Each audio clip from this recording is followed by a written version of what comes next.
and the other was to bring you home as a Jew and not a Goy. A lot of nurses and doctors listening to this, they couldn't believe it because she was dead, basically. And she said bringing you home was the easiest mission of all. The hardest mission was to bring you home as a Jew, because getting a Jew out of Galut is one thing, but getting a Galut out of a Jew is very hard. So she said, Baruch Hashem, I completed my missions, and now I can go home. And she died. So I ask myself, and I keep asking myself, who was she? What was she? Well, she was my morah for 37 years. But more than that, she was also my role model for how I should conduct myself. It was her feeling, and she always expressed this to me, that a war is coming. A terrible, terrible war. And it will be won by us, but we'll have to have a lot of emunah and bitachon. Because this is the war of the Gula Shlema, she said.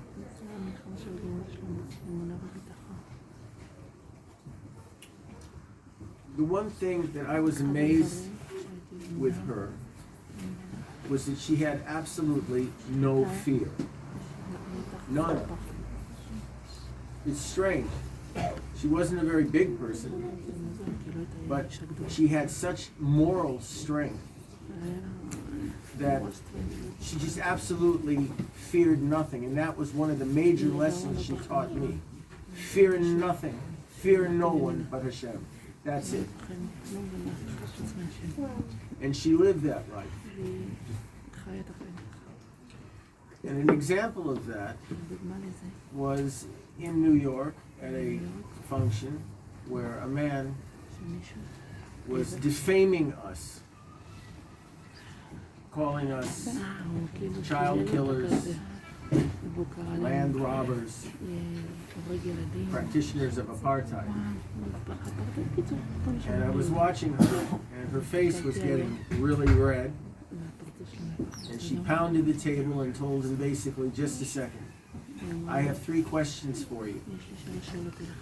And I never realized how important those questions would be for me and for us. She asked this man, do you feel the pain of your brother? He said, no. She said, do you feel the pain of the land? This was when the balloon bombs were coming over from Gaza. Because she said, when the land burns, it's a living thing. Eretz HaKodesh is a living thing. We're connected to that. So do you feel the pain of the land? No. And she asked the 3rd question, do you feel the fear of the children as they're running to the bomb shelters? 10 seconds. Counting. Little kids running. Because she said, these children are our future. So do you fear for our future? No. She said, then you're not a Jew. You're Arab Rab. Now you can ask anybody who claims to be here, who believes in us, etc., but doesn't exactly sound right. Those 3 questions, it was like a litmus test, she said. Do you feel the pain of your brothers? Do you feel the pain of the land? Do you feel the fear for our future? And depending on how they answer that, she said, you'll know whether they're a real Jew or not.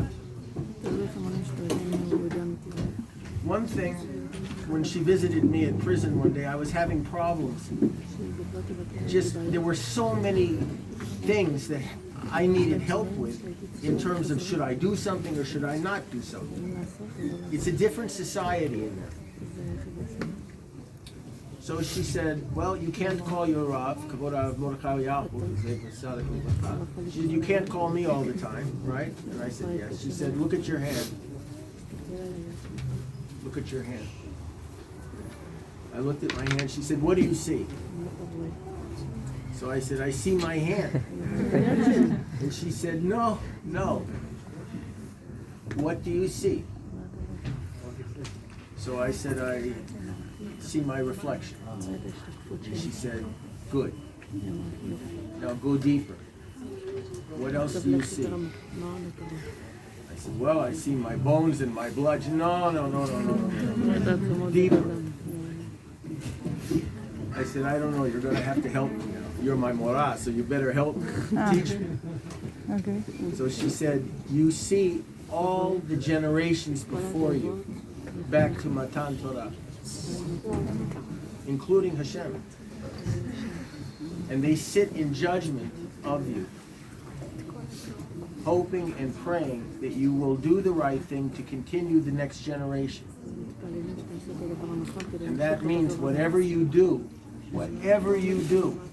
remember, you stand in the shadow of 2,000, 3,000, 4,000 years of Jews, some of whom died al Kiddush Hashem, some of whom really suffered for their bitachon and emunah. So think about them before you do anything. Well, that's a nice theory. I said, how do you put that into practice? In our unit, we had 350 men. And there were 4 rooms with private bathrooms. And these were very sought after. You could kill for that, literally kill. So one day, my superior came to me and said, we're going to give you one of the rooms, a very nice room. Great, because the alternative was a bathroom about this big, open, for 350 men. A little difficult. So I called Esther. I was very happy. And she said, wait a second. Look at your hand. I looked in my hand. And she said, how can you daven in a room with a toilet? I said, do I have to look at my hand? And she said, yes, you have to look at your hand. They're sitting in judgment. Now what are you going to do? So I went to the officer and I said, I'm sorry, I can't take the room. So he said, why? I said, you have to look at my hand. So, several weeks later, the inmates were sabotaging the plumbing because they were jealous of the people that were in the rooms, the poor people. And the toilets were flooding. And in the middle of the night, there was a knock on my door. I opened it up. And there's one of the guys that has my bathroom, and he said, you knew, didn't you? I said, yeah, look at my hand. I knew, absolutely. Several months later, food was always a problem for me, and Esther was constantly trying to help me get kosher food. But there were many weeks, sometimes months, that I really didn't have much of anything to eat. And so one night, I went to the cafeteria hoping there would be something I could eat. And the smell was unbelievable. Treif gamor. And it was really good. And my plate was just filled with the stuff. And when I got down to the end of the line, my hand just happened to turn over. And I'm looking, I said, oh no. So I gave the tray away. And the minute I stepped out of the cafeteria, the minute I did, the doors locked and the alarm went off.